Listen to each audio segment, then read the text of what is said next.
अरे ये कैसे हो गया यार? अरे क्या बताएं यार, मलवा से मिलने गए थे रतिया में, उन्हें पकड़ा गए। सरकारी मार पड़ गया, सब मिलके कूट दिया। हमको क्लियर बताओ क्या क्या हुआ। रुको बताते हैं।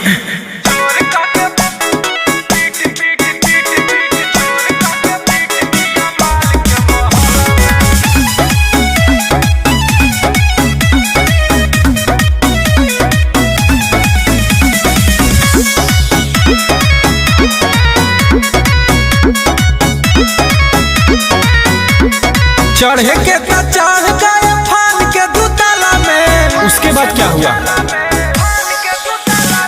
चढ़े के तो चढ़ गए फान के दुतला में। चोर कह के पीट दिया माल के मोहल्ला में। चोर कह के पीट दिया माल के मोहल्ला में। ओहो,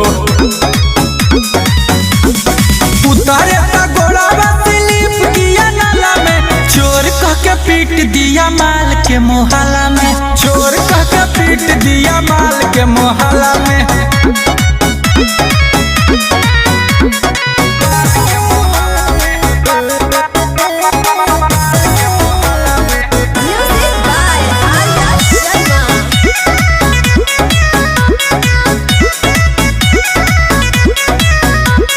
अगल बगल पूरा हो गया शोर रे। कहने लगा घर में घुस गया चोर रे। अच्छा, अगल बगल पूरा हो गया शोर रे। कहने लगा घर में घुस गया चोर रे। करेंगे भजन रात दिन शिवाला में। चोर कह के पीट दिया माल के मोहल्ला में। चोर कह के पीट दिया माल के मोहल्ला में। बहुत बुरा हुआ तुम्हारे साथ।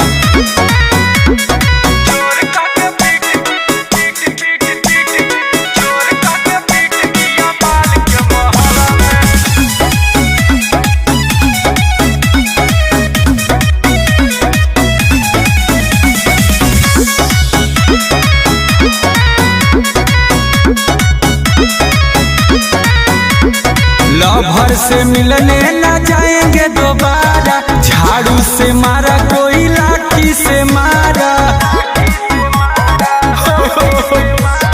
लवर से मिलने न जाएंगे दोबारा। झाड़ू से मारा कोई लाठी से मारा। अमन गुंजन पड़ गया आज रात पाला में। चोर कह के पीट दिया माल के मोहल्ला में। चोर कह के पीट दिया माल के मोहल्ला में। चोर कह के पीट दिया माल के मोहल्ला में।